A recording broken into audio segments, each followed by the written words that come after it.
where we go into all sorts of detail about shows and IPs and games, etc., that I know absolutely nothing about at all. Another one that I completely missed is Stargate. And today, I have the great pleasure of having our guest Kristin come here to tell us a lot about it, because I don't know what's happening in the show except that there's teleporting, I guess. I maybe time travel in alternate universes. It's basically sci-fi but with a door. That's all I know. That's fair. I mean, it's basically just named after a big round door. hmm Yeah, that's what you need. Just joking. Yeah, there's a whole lot there. In fact, it's been several years since I watched it, and so I had to do a lot of reviewing. I was like, oh yeah, I remember, and now I want to rewatch it. That's what this show has done, I think, is it's made every guest want to go back and rewatch all of the things, and has made me very specifically never want to watch the things. Ah, well, hopefully I can change that part of the pattern. Let's hope, but also it's sci-fi, so good luck. So I guess we should start. Yes. So So what said, like, I know that there is Stargate SG-1. I know that there's probably a show called Just Stargate, but I don't really know. So there's actually a movie called Just Stargate, um, and it wasn't necessarily meant to kick off a whole show, but you know, things happen. Good ideas expound, and sometimes bad ones do too. But Yeah. that's I not mean, this. that's our entire stream. So, in Stargate the movie, a artifact is discovered in Egypt, It's a long always time ago. Egypt. Yeah. Why is whatever? It's because the pyramids couldn't have been built by anything other than aliens. Yeah. So everything has to start in Egypt. Um, and uh, Daniel Jackson, years and years later, is asked to come decipher some symbols on it. And he does in 2 days what they couldn't do in 2 years and all that because he's a genius and he's smart and he cares about Egypt. Um, so he figures out that they match up with constellations and lead to coordinates through something called a Stargate. And then the Air Force is like, yeah, yeah, we actually have that. It's this. It's like, oh, cool. It's a Stargate. And if we put these symbols in, so what it is it's a big circle, a big ring actually. When it's not activated, it's just a big ring, and on it are symbols. And there's a thing at the top that it's like on a combination lock. You spin it and you put it there, and then you spin it the other way. Yeah, the like it's got those like weird triangles. Yeah.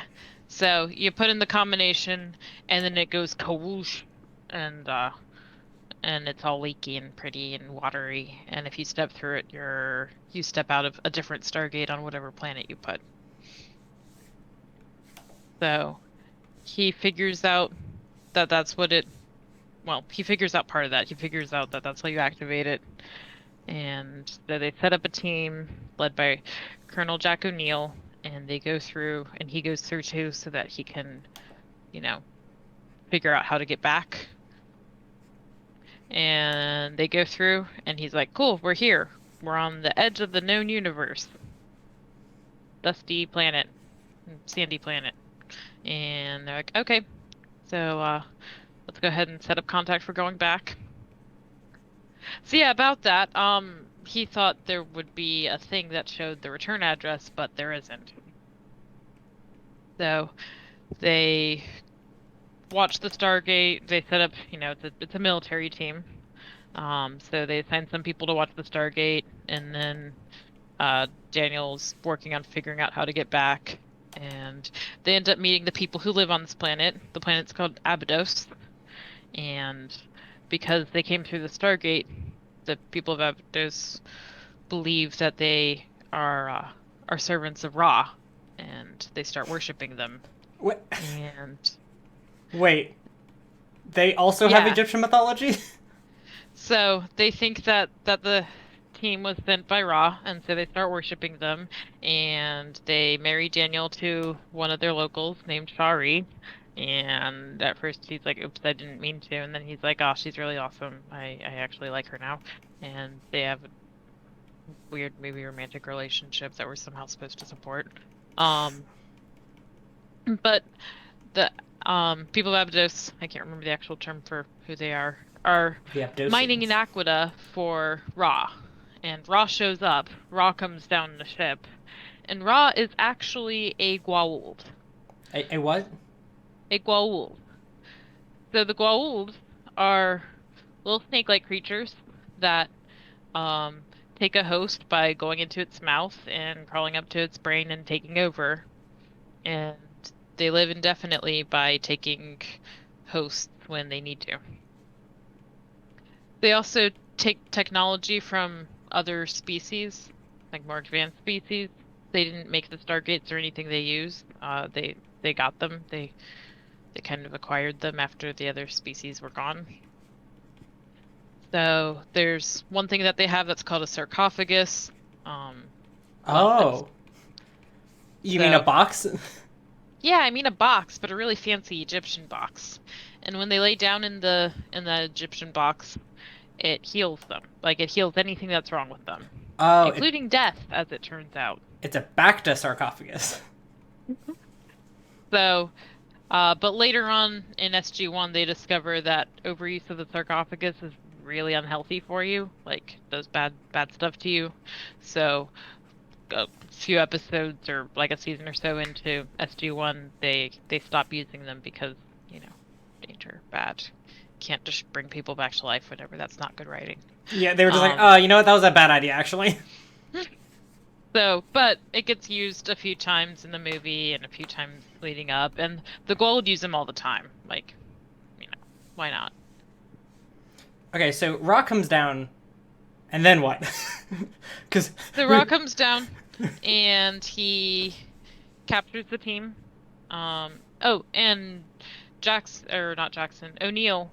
His first name is Jack, so that gets. yeah, O'Neill set up a bomb without Jackson knowing, so that he could blow up the Stargate if they couldn't figure out a way back, so that no one could go back and keep Earth safe. yeah. And uh, Ra comes, he captures them. Some of the military team die. Um, he wants Daniel to prove that he understands that Ra is a god by executing the rest of the team. Otherwise, he's going to kill all the people of Abdos and everyone anyway, including Daniel. But Daniel and the colonel had made friends with some of the locals, and while Daniel's about to start carrying out the execution, the locals uprise. And they cause a diversion, they pull the team out, they hide, they celebrate their victory, and while writing down what happened, Daniel sees the symbol that he needs to figure out the address home. Yay, he figured out how to get home, but we're still stuck in kind of a shit situation. Did they destroy the Stargate? No. Okay. Ra found the bomb, and he showed it to Daniel. That was how he was going to kill everything. He actually, before Daniel got saved, before they all got saved, he showed Daniel that he had the bomb, and he rigged it with some more naquita, the thing that they were mining, that Stargates are made out of, and it's very explosive, and it's on a lot of planets. So with the naquita attached to it, it would destroy Earth. And he's going to send it back through the Stargate to Earth. So there's a bomb, there's a time limit, there's concern. But they get back to the ship, and Daniel's wife got captured, but he uses these transport rings that are horizontal rings and good for like short transports, like up to a ship from a planet or something, but not planet to planet or anything. They're not Stargates. And he finds her. She was dead, so he puts her in a sarcophagus, revives her, then brings her back. And then the uprising really starts. The rest of the team were able to convince the Abydonians that Ra is into God. None of the Goa'uld are gods. You can beat him. Life's better without him.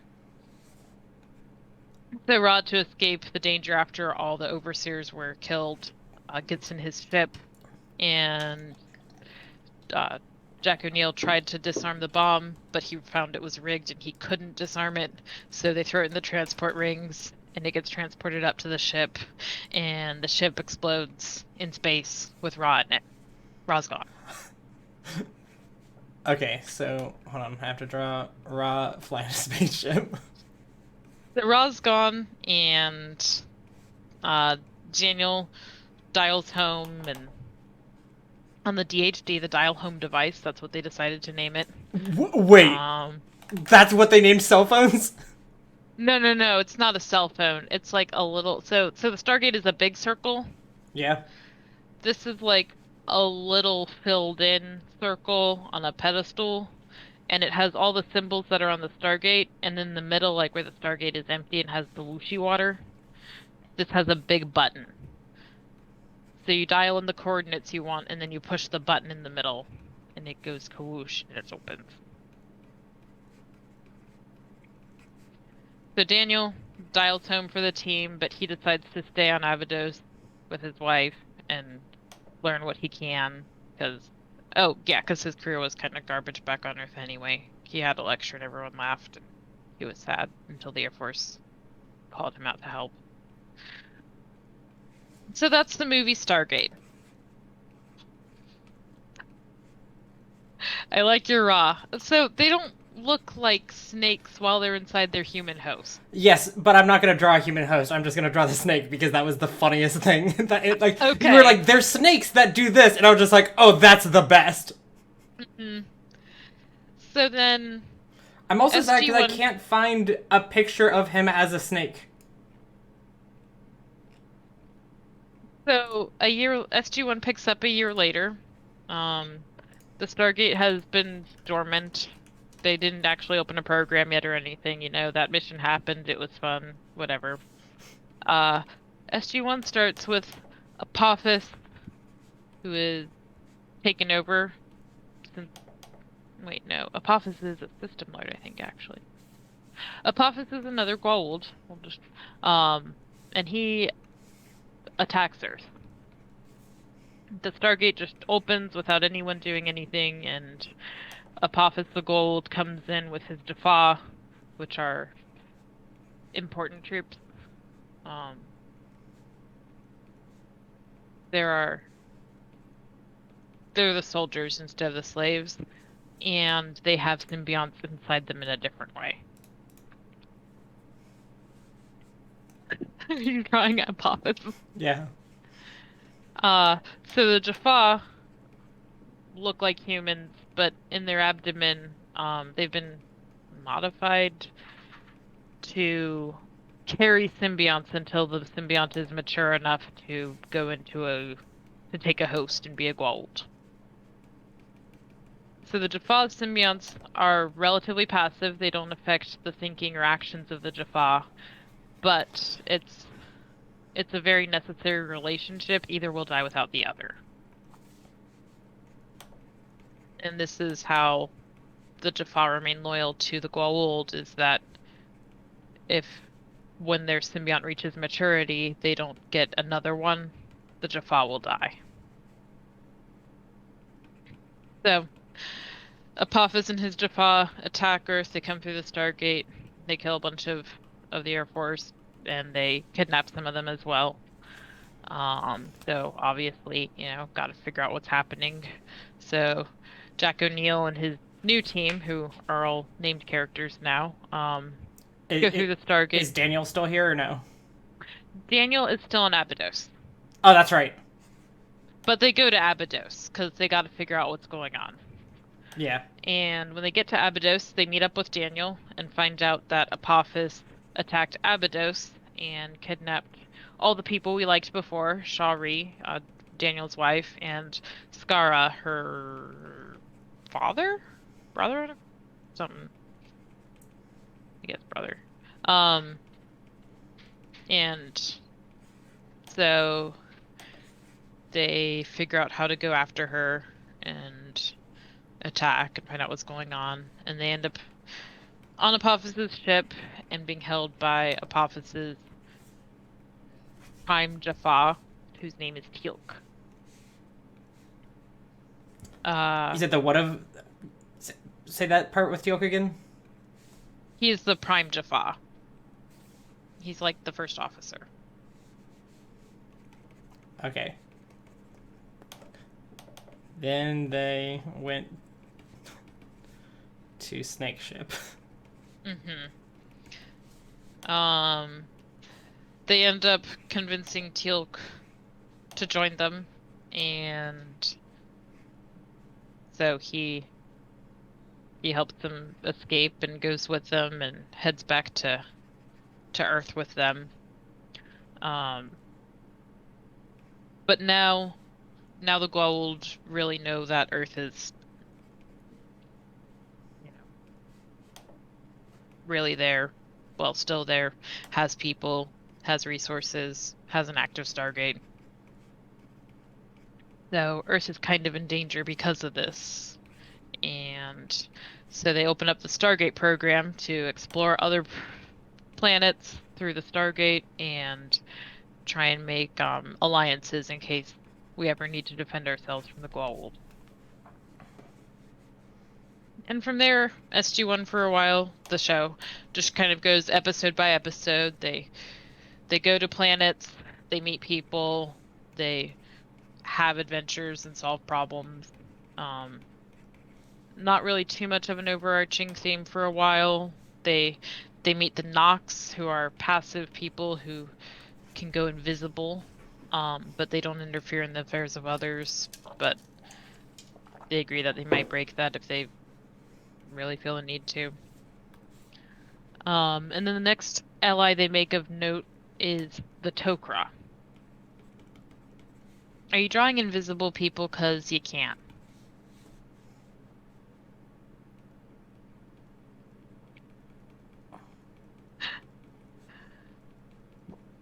The Tok'ra are like the Goa'uld, only good. Is that how you're drawing the invisible people? Yeah.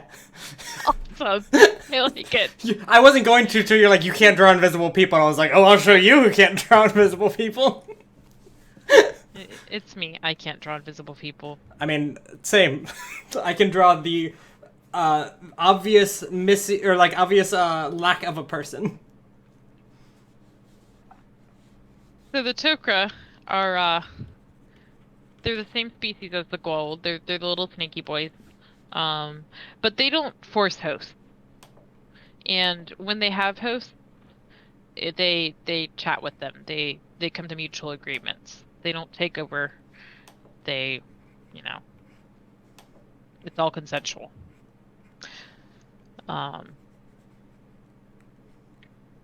So when they meet the Tok'ra, Samantha Carter, a member of the Stargate team of SG-1, her dad is a major politician, but like a good one, not, a normal politician. And he's dying of cancer and he's about to die. And so at the same time, the Tok'ra group that they meet has a symbiont that needs a host and they can't find a host. So they introduce him and they decide to join. And then he's now a representative of the Air Force for the Tok'ra. Kind of a liaison, because he becomes the host and his cancer's better. I didn't know how to draw a snake that was nicer than other snakes, besides just saying we're nice. You put it on a skateboard? Yeah, I figured that was the best way to show that they're actually cool and not jerks. No mind control here. Like, I was like, well, if you read that, that's sarcastic sounding. If I give him a skateboard, he'll really be cool and everyone will know he's chill. Then back on Earth, there's a senator trying to shut down the Stargate program because, this is dangerous. People could die. Earth could be invaded. So he's trying to shut it down and disable the Stargate. Meanwhile, SG-1 is still exploring. They go to a planet and O'Neill accidentally downloads all of the knowledge of a really, really advanced species and messes up his brain, and then he can't actually function anymore. So they have to solve that. But that's how they learn about the ancients. And the ancients actually built the Stargates and built a lot of the things that the Gwal would use, and have since moved on. So the ancients are this non-interfering beings that are way out beyond, and we just vaguely know about them and gradually learn more about them throughout the series. They also discover the replicators, which when they discover them are spidery things consisting of blocks, like just little blocks that all assemble, but the blocks can assemble, the blocks control to assemble into these spiders, and everything they encounter, they turn into more blocks. So What were they called? they're called replicators because they encounter material and replicate themselves.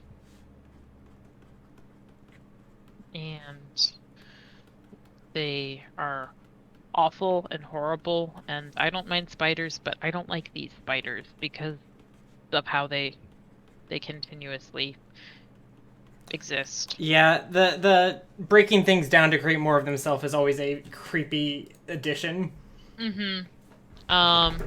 So after a lot of problems and a lot of research, they figure out how to modify a weapon so that it can hit the replicators and make them scatter into their individual blocks and not be able to reassemble. But then later on, the replicators that developed independently, like they only did that to a few areas. There are places that they didn't find all the replicators, and some of the other replicators replicate anyway. They do it a different way, and they don't get the weapons don't work on them. And some of the replicators take on human form. So they no longer look like spiders where you can see all the individual blocks. They look exactly like humanity. Sudden technology shift. Well, I mean, I'm kind of condensing sorting by species here. And most of them came through without having any emotions, but one of them they accidentally developed with like a conscience. And the SG team kind of betrays him by telling him they'll take him with them when they manage to escape the others. And then they don't because no. Yeah. That wouldn't have actually worked. First of all, there wasn't enough time. Second, not bringing replicators to Earth. So then, he's the only one that can have emotions, so he's all vengeful and angry and everything, understandably. Yep. And ends up being a problem. Because he doesn't actually die when they die. But, back to the other problems in the universe besides replicators. So we talked about the ancients a little bit. The ancients ascended, which is going onto a different level of being. And when they did that, they decided not to interfere with things going on otherwise. But Daniel Jackson, of course, is the one to discover all this. And he accidentally ends up becoming out of phase, like halfway ascending. So no one can interact with him, and he can't interact with them. And they end up making the team without him as they continue their planetary exploring. But he eventually encounters someone named Oma, who helps him come back to our reality. And he rejoins the team, and they had someone in this beat Apophis.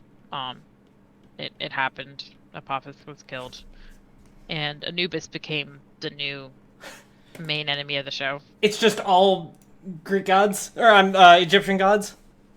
Not all of it. Some things end up being Norse gods. There was a Thor's hammer that protected a planet from the gold for a while. Um, and then for a while it gets into like King Arthur mythology with the naming. But yeah, for the most part it's Egyptian.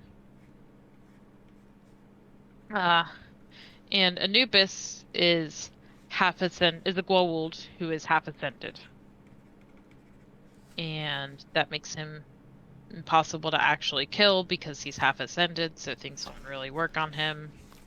And while he's being a problem, the Earth is developing their first actual interstellar ship called the Prometheus. So that's nice. It'll take longer to get between planets and stargates, but at least there's an alternative now. And they use some ancient technology as part of it. They also discover in Antarctica is a second Stargate, and Oh, okay. that's really rare. Pretty much all planets only have one. And it causes some trouble because there's one address for Earth.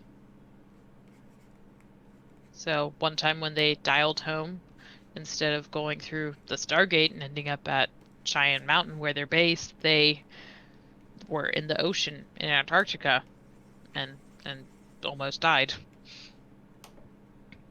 But after the Stargate's discovered, the NID, the rogue subset of the government that after they tried to shut down the Stargate program, is using the second Stargate to steal technology from Earth's allies.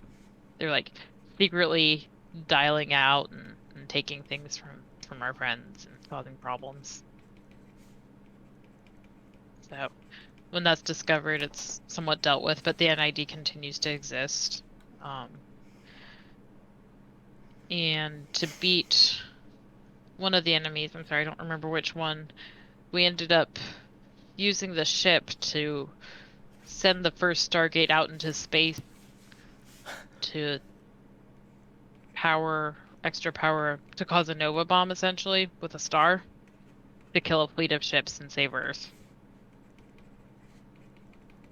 So eventually Earth ends up back to only one Stargate, because we used our extra. But Well, it's good that we had a second one.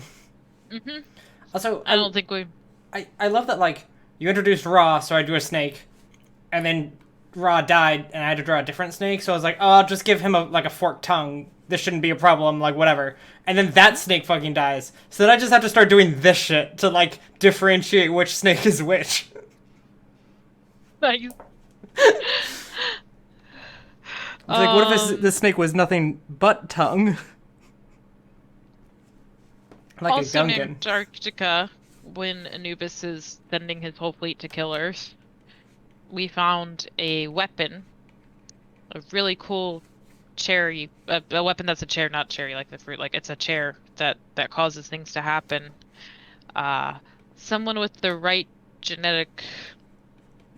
gene, essentially. Mm-hmm. So not any human, but it was a human, sits in it and kind of interfaces using their brain and just causes all these missile things to fly up from the ground. They're energy missiles.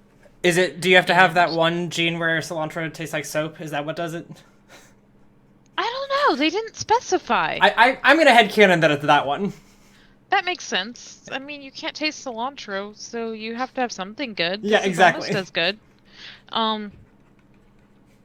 So when Anubis's fleet is attacking Earth, is when they figure out how this works and have to figure out who can run it.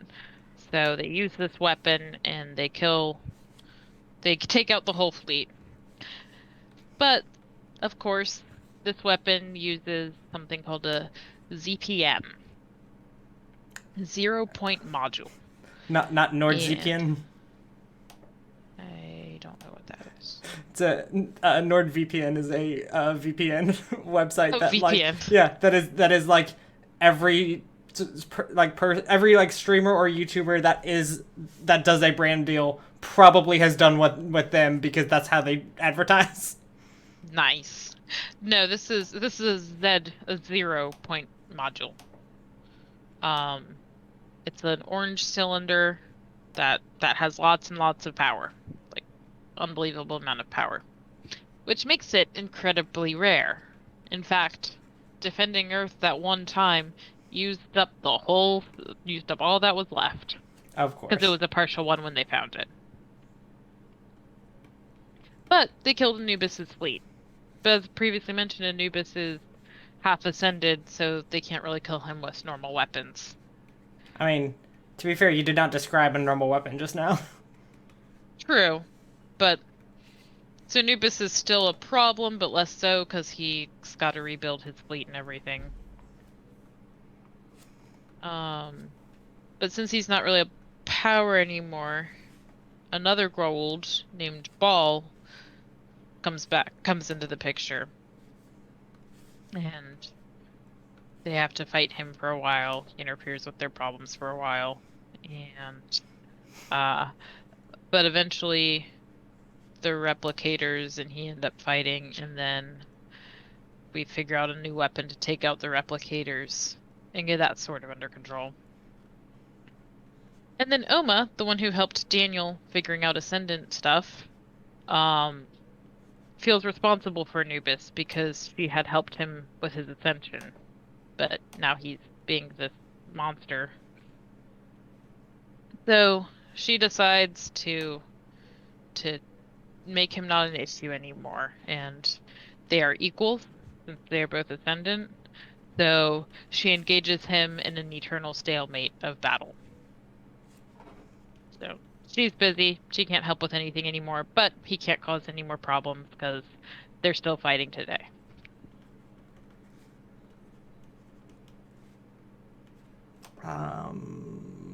What is his name? Which one? Anubis? No. How do you spell this?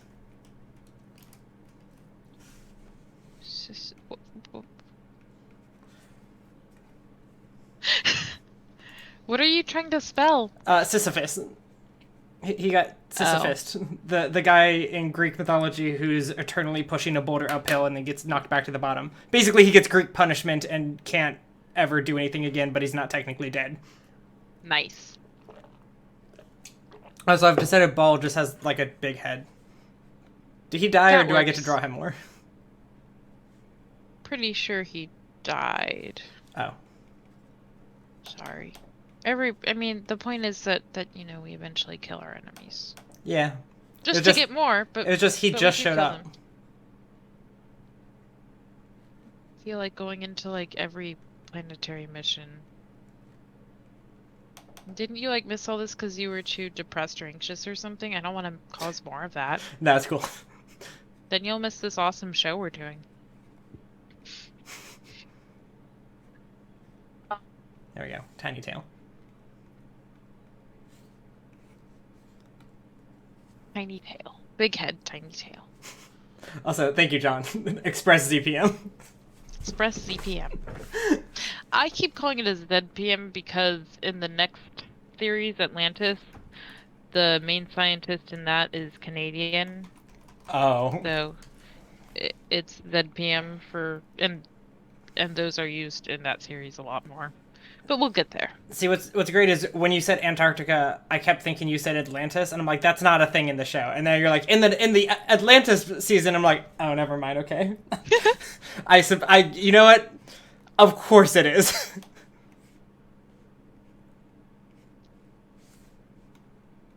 So, SG-1 went on for 10 years. We've gone through about 8 of those. Oh, wow, okay. Mm-hmm. I mean, I guess that makes sense. We have been speeding through villains. Yeah. I literally drew Ball twice. And one of them was, he's here. And then the next step was, now he died. They killed him. After that, the whole series, like not just SG-1, but everything takes more of a turn towards exploring the ancients. Because, Ghoul happen, and occasionally more show up, but it's not a thing anymore. The Toker are still allies, but we'll move on.